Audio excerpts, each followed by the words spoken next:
জ্যোতি আশ্রম নিয়ে কিছু প্রশ্ন এসছে, যে যেন জ্যোতি আশ্রম নিয়ে বিস্তারিত আলোচনা করা হয়। তাই তাদের অনুরোধে আজকে আলোচ্য বিষয় শ্রী শ্রী ঠাকুরের জ্যোতি আশ্রম।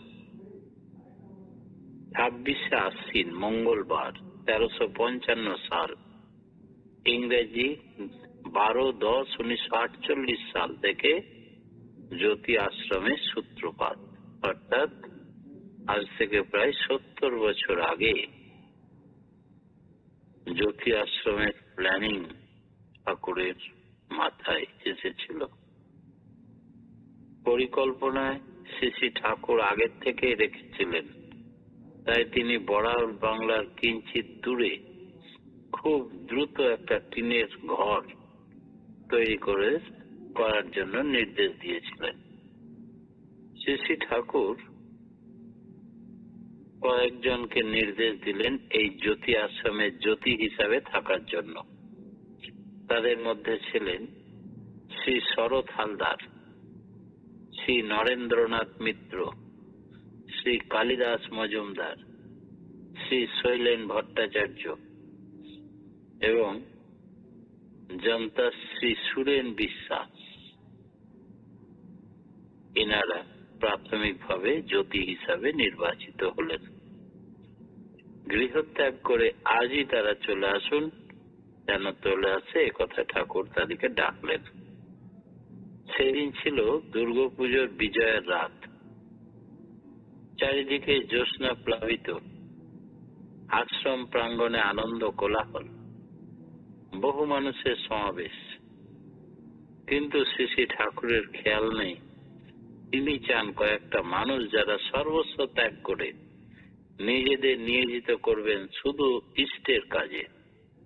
কোনো পিছটান থাকবে না তাদের, হোক না তারা সন্ন্যাসী, মনে প্রাণে সন্ন্যাসী হলেই চলবে।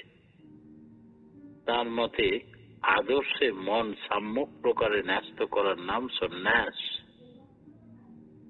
কিছু মানুষ চায় যাদের মন তার প্রতি সাম্যক ভাবে ন্যস্ত হয়ে যাবে। নিজ গৃহে থাকলে তা হবে না। তিনি তো অনেক দেখলেন, সংসারীদের মধ্যে কেউ যেন তাকে ঠিক মতো ধরতেই পারছেন না। মাত্র 40 জন লোক চেয়েছিলেন, এইরকম যুবক তাও পেলেন না। অতএব আর দেরি নয়, শুরু হয়ে যাক সৎসঙ্গের মধ্যে একটা বৃত্ত বলাই, যার নেতৃত্বে কাজ করে যাবে। এইরকম দ্রুততার সঙ্গে বানিয়ে ফেললেন জ্যোতি আশ্রম, আর এই জ্যোতিদের ডেকেও নিলেন। শ্রী শ্রী ঠাকুর 1946 সালে 2রা সেপ্টেম্বর পাবনা জেলা আধুনা বাংলাদেশের হিমায়তপুর গ্রাম ছেড়ে স্বাস্থ্য উন্নতির জন্য পুণ্যধাম দেওঘরে এসেছিলেন। সেখানে দেওঘরের অঞ্চলটা জলবায়ুর কারণে বায়ু পরিবর্তনের একটা আদর্শ জায়গা বলে চিহ্নিত ছিল। বহু বাঙালি এখানে ঘর বানিয়ে, বাগান বাড়ি বানিয়ে ফেলে রাখতেন। বাবুরা প্রয়োজনে কলকাতা থেকে এখানে আসতেন কিছুদিন সময় কাটাবার জন্য আর জলবায়ু পরিবর্তনের জন্য। সাঁওতাল পরগনার এই আদিবাসী অধ্যাসিত এলাকায় তাদের সহজ সরল জীবনযাত্রার সাহচর্য পেতেন। তাছাড়াও এখানে আছে আদিকালের শিবস্থান বৈদ্যনাথজি। বৈদ্যনাথ মানে বৌদ্ধদের শ্রেষ্ঠ বা নাথ যিনি। তাই দেওঘর স্বাস্থ্যকর উন্নতি জায়গা। যখনই কোনো স্বাস্থ্যের অবনতি হতো তখন বৈদ্যনাথ ধামে ধর্ণা দিলেই বৈদ্যনাথ তাদের স্বাস্থ্য ঠিক করে দিতেন। বাঙালিদের এই স্থান অত্যন্ত প্রিয়। শ্রী ঠাকুরের তখন 59 বছর বয়স। রাজনৈতিক ডামাডোলের কারণে পূর্ববঙ্গে কলকাতায় হিন্দু মুসলমানের মধ্যে রায়ট লেগে গেছিল। শ্রী ঠাকুর হিমায়তপুরে বিশাল আশ্রম বানিয়েছিলেন, অনেক শিষ্য ছিল। শিষ্য সম্প্রদায় বুঝতে পারল ঠাকুরের বর্তমান যুগের পূর্ণ অবতার শ্রীকৃষ্ণ, রামচন্দ্র, বুদ্ধদেব, মোহাম্মদ, যীশুখ্রিস্ট, চৈতন্যদেব, রামকৃষ্ণ নরদেহে লীলা করতে এসেছেন। তিনি বিশ্ব ব্রহ্মাণ্ডের স্রষ্টা। তিনি হিমায়তপুর থেকে স্বাধীনতার আগেই ভারতবর্ষে দুই নেতাদের সঙ্গে সম্প্রদায়ের নেতাদের মত নিলেন, কিন্তু ব্রিটিশরা এই বিশাল পবিত্রতম দেশটিকে দুই টুকরো করে দিল। তা রোধ করতে পারলেন না। গান্ধীজির সঙ্গে কথা বলেও নয়, আর জওহরলালের সঙ্গেও নয়। হিমায়তপুরে গ্রাম, এটা পূর্ব পাকিস্তানের অন্তর্গত ছিল। 1947 সালে 15ই আগস্ট বহু মানুষ নিরাশ্রয় হয়ে গেল। এই ডামাডোলের পরিস্থিতিতে শ্রী শ্রী ঠাকুর কয়েক মাস ওখানে যেতে না যেতেই দেওঘরে এসে গেলেন জীবনের বাকি সময়টা কাটাবার জন্য। পড়ে রইল বিশাল আশ্রম, কোটি কোটি টাকার সম্পত্তি, তার লীলাভূমি, জন্মস্থান। আবার গড়ে উঠল বড়াল বাংলা। তাকে প্রাণ দিয়ে ভালোবাসত মানুষ। ধীরে ধীরে জমে উঠেছে। সীমিত অর্থ সম্পদ নিয়ে, হ্যাংলা মানুষকে নিয়ে তিনি উঠলেন বড়াল বাংলায়। নতুন করে আশ্রম দেওঘরে, নতুন উদ্যোগে, এই 59 বছর বয়সে। দেওঘরে আসার বছর দুয়েকের মধ্যেই তিনি জ্যোতি সন্ন্যাসী সংঘ গড়ে তুলতে চাইলেন। আর যেই ভাবা সেই কাজ। 2 কামরার একটি টিনের ঘর, তাতে থাকবে প্রাথমিক পর্যায়ে 2টি রুমে 3 জন করে 6 জন, সাথে থাকবে রান্নাঘর। সুধীর দাসদাকে দেখিয়ে দিলেন কোথায় ঘর উঠবে। বললেন তড়িঘড়ি করে ঘর করে ফেলো। গোল তাঁবুতে বসে কথা হচ্ছিল। শরৎদা, নরন্দা, কালিদাস দা, শৈলেন্দা, সুরেন্দাকে নিয়ে নিভৃতে বসলেন। নিজেরা দায়িত্ব নিয়ে কাজ করতে শুরু করলেন। তখন এটা খামখেয়ালি করলে চলবে না, কাউকে বলাও চলবে না যে আমরা দায়িত্ব নিলাম। যা করার শোরগোল না করে যেতে হবে। একটা নির্দিষ্ট সময়ের মধ্যে সেটা সম্পন্ন করতে হবে। নরেন্দা ইচ্ছা প্রকাশ করলেন ওই রাত থেকেই বড়াল বাংলার থেকে যাবেন এবং শ্রী শ্রী ঠাকুর, হরেন বসুদাকে, অন্যান্যদের প্রত্যেকটা জ্যোতি হতে ইচ্ছুক ব্যক্তিদের বাড়ি থেকে বিছানা আনবার ব্যবস্থা করলেন।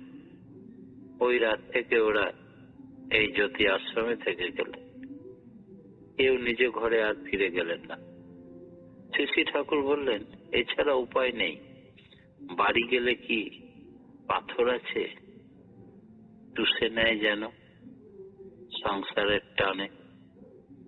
অর্থাৎ সংসার বিরাগী মানুষ চাই। একটু অধিক রাত হতেই ঠাকুর বললেন খাওয়া, থাকা, চৌকি, থালা, বাসন সব আলাদা করা লাগে। কারোরটা কেউ ছোবে না, নাড়বে না। তপস্যায় সাধনের ব্যবহৃত জিনিসপত্র পর্যন্ত চার্জ হয়ে যায় নিজের সাধনা অনুযায়ী, তাই এক একটা অপরে ব্যবহার করবে না। চৌকির মাপ আলাদা করা লাগে। আপনারা যারা সিনসিয়ার, জীবন বলি দিয়ে আসতে চান আমার কাছে, তাদের উইথ অল রেসপন্সিবিলিটি নিজের উপরে বর্তাবে। ছেলে বউয়ের কথা ভাবলে হবে না। তারা যদি কাছা ধরে টানে তবুও টলবেন না। আমরা তো বেড়াই শ্রী শ্রী ঠাকুরের সংসারী লোকেদের জন্যই। এবার এসেছেন একটা, কিন্তু এক দেশ, এক পেশে সত্য। শ্রী শ্রী ঠাকুর যা চেয়েছিলেন তা হলো মানুষের প্রকৃত উন্নয়ন, ঊর্ধ্ব সীমার দাতা। জনসাধারণ সংসারী, তারা সংসার নিয়ে কাজ করতে গিয়ে নানান বাধা পায়। প্রকৃতপক্ষে তিনি চেয়েছেন সংসারে থেকেও যে হবে প্রকৃত সন্ন্যাসী। তাই তিনি জ্যোতি আশ্রম করে কিছু সংসারী মানুষদের গতানুগতিক জীবন থেকে সরিয়ে নিয়ে এসে সাধকের জীবনে পরিণত করতে চেয়েছিলেন। তিনি কেবল মানুষ চান, উদাহরণ সৃষ্টি করতে চেয়েছিলেন এই জ্যোতি আশ্রম মাধ্যমে। শরদ্দাকে জিজ্ঞেস করেছিলেন, সংসারের চিন্তা যদি আসে তবে কি করণীয়? শ্রী ঠাকুর বলেছিলেন, গোপাল নাকি বলতো, আমি বর্তমানে এখানে জন্মগ্রহণ করেছি, তাই ওদের সংসারের লোক আপনজন মনে করি, এরাই আমাকে আপন ভাবে। আমি মরে গিয়ে যখন অন্যত্র জায়গায় জন্মাবো তখন তারাই আমার আপন হবে, এদের সঙ্গে কোনো সম্পর্ক থাকবে না। এইভাবে দেখা যায় সংসারে কেউ আমার আপন নয়। আমার যিনি চির আপন, আমার সত্তা, তার সঙ্গেই সম্পর্ক অটুট রাখা ভালো। তাই বাজে কাজে জড়িয়ে লাভ কি? কথাটা একেবারে গভীর। সংসারে আমরা জড়াই কেন? শ্রী ঠাকুর বললেন, এমনি জড়ানো যায়, তারপর যদি জড়ানোর পথে চলি তো আরো জড়িয়ে পড়ি। আর জড়ানো থেকে যদি মুক্ত হতে চাই তবে তিনি মুক্ত করেও দিতে পারেন। মরণ তো এমনি আসে, আবার যদি মরণের পথে চলি তবে মরণ দ্রুত এগিয়ে আসে। শ্রী ঠাকুরের নির্দেশে জ্যোতিরা ভিক্ষা করে, যা পান তাই খান। ভিক্ষার রীতি ও তাৎপর্য সম্পর্কেও তিনি বলে দিয়েছেন। ভিক্ষা করবে, কিন্তু কাউকে বিরক্ত করে ভিক্ষা করবে না। তার জন্য ঢের করা লাগবে, যাতে কেউ বিরক্ত না হয়। ওই সামান্য ব্যাপার থেকে বহু অ্যানালাইসিস এবং সিনথেসিস হতে থাকবে। ভিক্ষার প্রত্যাশী হয়ে থাকলে চলবে না, যাকে বলা যায় ভিক্ষা লোভী হওয়া। তাই তিনি একটা বাণী দিলেন, ভিক্ষা লোভী হতে যেও না, ভিক্ষা ব্যবসায়ীও হতে যেও না। ভিক্ষাটা নিজেকে পরীক্ষণ, নিয়ন্ত্রণ, সমাবেশ ও সংশুদ্ধির জন্য সেবাচর্যার ভেতর দিয়ে দাতা ও গ্রহীতা উভয়কেই সংবুদ্ধ ও সম্বর্ধিত করতে বাস্তব কর্ষ নয়। আলোচনা প্রসঙ্গের 16 পৃষ্ঠায় জ্যোতিদের পালনীয় নীতিবিধি সম্বন্ধে শ্রী ঠাকুর নির্দেশ দিয়েছিলেন কতকগুলি। কাপড় চোপড় নিজেরাই কাচবে নিজেদের। একান্ত অসুবিধা হলে ধোপা বাড়ি দিতে পারো, কিন্তু তাও না দিলেই ভালো। নিজের বাসন নিজে মাজবে, মাঝে মাঝে সকলেরটাও মেজে দেবে। এই হলো, এরকম হ্যাবিট করা দরকার। তোমরা অ্যাক্টিভ হবে, অ্যাচিভ করবে প্রত্যেকের তরে। এই ব্যাপারে কোনো বর্ণ বংশ ভেদ করবে না। মুসুর মাসকলাই খেলে জাত যাবে না, তবে যখন সম্ভব বাদ দেওয়া ভালো। তাই অনুত্তেজক, সেদ্ধপক্ষ, সহজ পাচ্য জিনিস তোমরা খাবে। মুখ শুদ্ধি হিসাবে লবঙ্গ, এলাচ খাওয়া যেতে পারে। ছোট এলাচ কাম উদ্দীপক। ধনে, মৌরি, হরিতকি, আমলকি খাওয়া যায়। সুপুরি অল্প পরিমাণে একাধ সময় খাওয়া যেতে পারে। চেষ্টা করে ঘুমের অভ্যাসটা ত্যাগ করা ভালো। কাজ গুছিয়ে কাজে লেগে যেতে হয়। 4 ঘন্টা, 4.5 ঘন্টা ঘুম যথেষ্ট,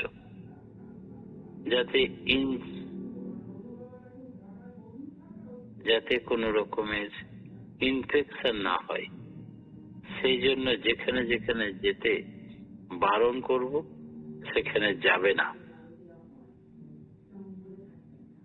চিড়ে গরম জল দিয়ে ধুয়ে খেতে পারো। আনব্যালেন্স,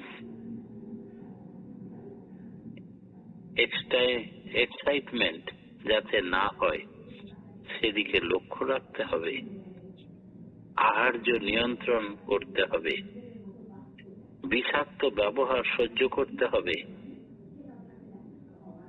একজন হয়তো আর একজনকে ইচ্ছা করে বিষাক্ত কথা বলল, সেই অবস্থায় সে কেমন হজম করতে পারছে সেটা দেখে বোঝা যাবে তুমি কতটা জ্যোতি সাকসেস।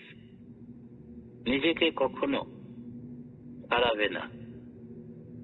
একটা পিনহোল অফ ফোল্ড, এক বিন্দুর জন্য নিজেকে ক্ষমা করবে না, রেহাই দেবে না, শাসন করবে নিজেকে নিজে। সব সময় নাম করার অভ্যাস করতে হবে। নামের পিছনে ধ্যান চাই, নিয়মিত ধ্যান করতে হবে। ধ্যানের পিছনে অনুরাগ চাই।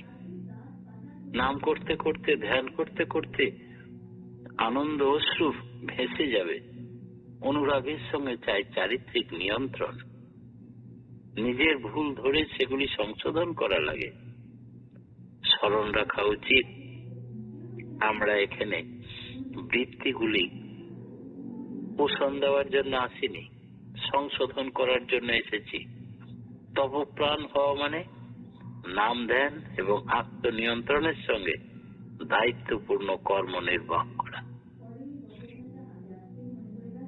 মেয়ে ছেলেদের কাছে ঘেঁষো না, সম্মানজনক দূরত্ব বজায় রেখো। কান্নাকাটি করলেও মেয়েদের সেবা করতে যাবে না। চা, পান, তামাক, বিড়ি, সিগারেট, দোক্তা খাবে না। দোকানের কোনো খাবার খাবে না। যার কাছে নেবে সে উদ্দীপ্ত হয়ে না দিলে নেবে না। দানটাও যেন স্ব ইচ্ছায় উদগ্র আগ্রহ নিয়ে দেয়। বিরক্তি সহকারে দান দিলে নেবে না।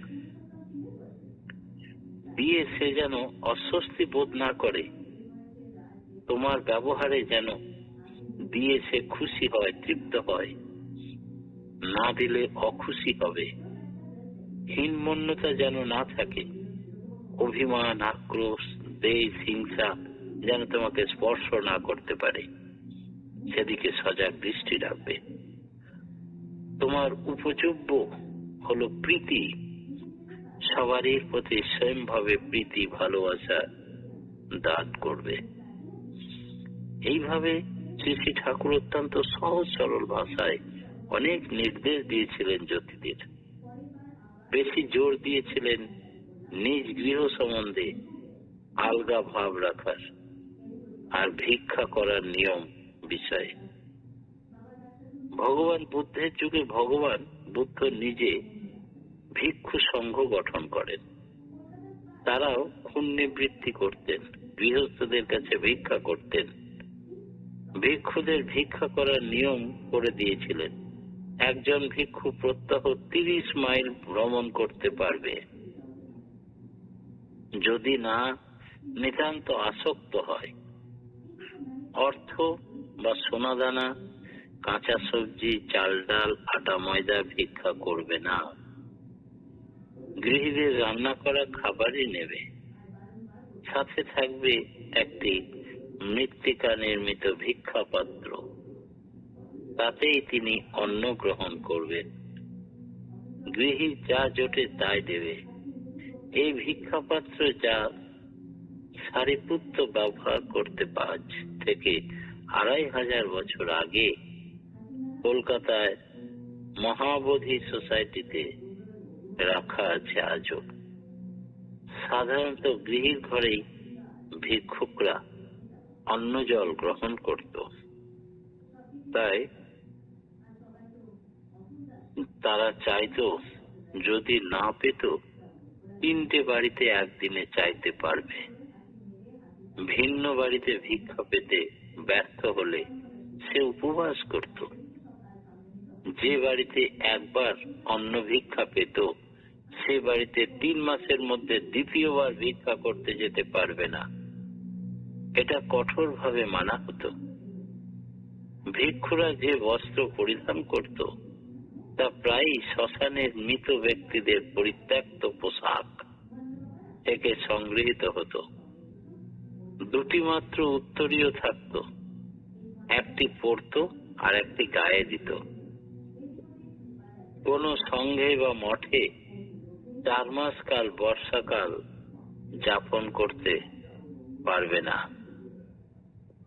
তাকে চতুর্মাস্য বলতো। বর্ষার মাঠ ঘাট নদী নালা বন জঙ্গল দুর্গম হয়ে উঠত। সে সময় কি খাদ্য জুটত? যদি গৃহীরা মঠে খাবার দিয়ে যেত সেই খেয়েই জীবন ধারণ করতে হতো, নচেত উপবাস বা জঙ্গলের ফল মধু লতা এইসব খেত। রান্নার ব্যবস্থা কোনো সংঘেই ছিল না।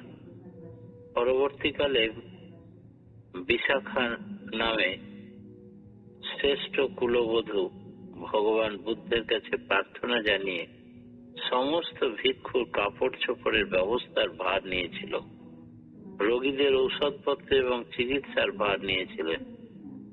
বুদ্ধ জগতে বিশাখার নাম চিরস্মরণীয় হয়ে আছে আজও। আর এক মহাধনশালী রমণী আম্রপালি, তিনিও অনেক ভার নিয়েছিলেন। ভিক্ষুরা মস্তক মুন্ডন করতেন। মদ তামাক বা কোনো মাদক দ্রব্য ব্যবহার করা ভিক্ষুদের নিষেধ। প্রত্যেক ভিক্ষুই চেষ্টা করে যেতেন সাধনার উচ্চাঙ্গ অবস্থায় পৌঁছাতে। বৌদ্ধ ধর্মের সাধনার উদ্দেশ্য নির্বাণ, অর্থাৎ জন্ম মৃত্যুর চক্র থেকে রেহাই পাওয়া। শ্রী শ্রী ঠাকুরের বক্তব্যে মানুষের গন্তব্য ঈশ্বর প্রাপ্তি, জন্মানো, দুঃখ পাওয়া ইত্যাদি ঈশ্বর প্রাপ্তির জন্য। ঈশ্বর কোথায় থাকেন?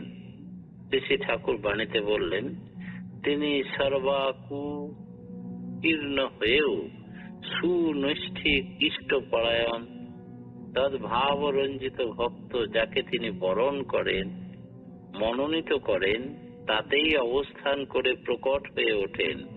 তিনি তথাগত ঈশ্বরের মনোনীত প্রেরিত পুরুষ, আর তিনিই তার অবতার। এক অদ্বিতীয় বৈশিষ্ট্যপালী আবুরয়মান সর্বসার্থক তিনি, অর্থাৎ শ্রী শ্রী ঠাকুরের পাওয়ায় আমাদের একমাত্র উদ্দেশ্য, গন্তব্য। ঠাকুরকে পাওয়া মানে ঠাকুরত্ব লাভ করা, ঠাকুর হওয়া। তাই ঈশ্বর সর্বভূতেরই নিজ নিজ সংস্থিতিতে আরো হয়ে যে যেমন তেমনি বৈশিষ্ট্যে ভ্রাম্যমান হয়ে চেতন চলৎশীল, আর তেমনি করেই তিনি সর্বভূতের অন্তরে নিয়ামক ও সচ্চিদানন্দ ঘন রূপে অবস্থিত। আর তিনি হচ্ছেন জীবের জীবন সত্তা। ঈশ্বর নাদোল্লাস বোধিসত্ত্ব, তাই তিনি চৈতন্য স্বরূপ, নিরাকার, এক এবং অদ্বিতীয়। তার প্রকাশও যেখানে যেমন ঈশ্বরত্ব উদ্ভাসিত হয় সেখানে তেমন। শ্রী ঠাকুর বলতেন, ভগবান বুদ্ধের যেমন আমার অনেকটা ওই রকম।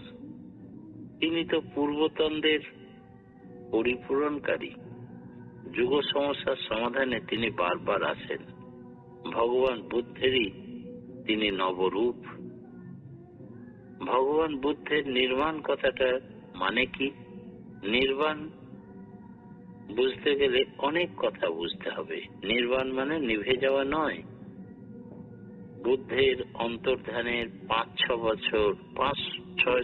বছর পরে কনিষ্ক রাজা গুরু অশ্বঘোষ কাব্য রচনা করে বলেছিলেন, যার অর্থ হলো, প্রদীপ যেমন নির্বাণ হওয়ার পর পৃথিবীতে যায় না, আকাশেও যায় না, দিক দিগন্তেও যায় না, তেল শেষ হয়ে গেলে প্রদীপ শিখাটি শেষ। সাধকও তেমনি নির্বাণ হওয়ার পর পৃথিবীতে আকাশে কোথাও ফুরিয়ে গেল, শান্ত হয়ে গেল, তিনি তার একই রকম তার আত্মা তেজদীপ্ত শক্তি ক্ষমতা শেষ হয়ে গেলেই সব শেষ হয়ে যায়। অশ্ব ঘোষ আরো বলেছিলেন, নির্বাণ একটি অনির্বচনীয় অবস্থা। বাক্যের অতীত শুধু নয়, ধারণারও অতীত। অশ্ব ঘোষ বলেন, এভাবে ওটা বিচার করা যাবে না।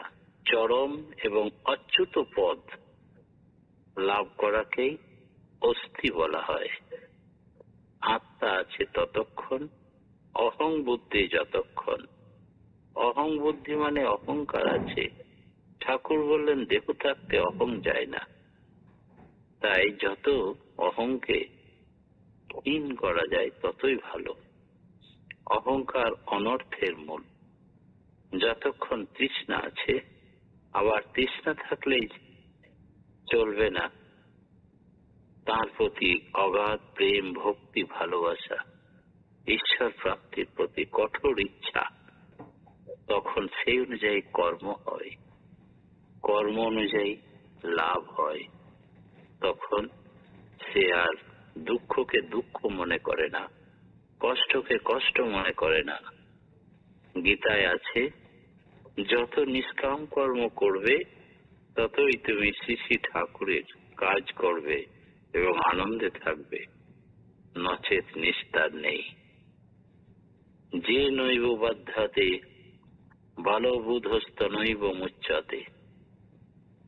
তাই পঞ্চমকার ভোগ নিয়ে মূর্খেরা বদ্ধ থাকে, পণ্ডিতরা গুরুর আদেশ পালন নিয়ে মুক্ত হয়। তাই শ্রী শ্রী ঠাকুর আমাদের কি করে মুক্ত জীবন লাভ করা যায় তারই প্রচেষ্টায় হলো এই জ্যোতি আশ্রম। পরম পিতার রাঙারাতুল চরণে আজকের মতো আমি এখানেই জ্যোতি আশ্রম সম্বন্ধে ইষ্ট প্রসঙ্গ সমাপ্ত করলাম। পরবর্তীতে ক্রমশ জয়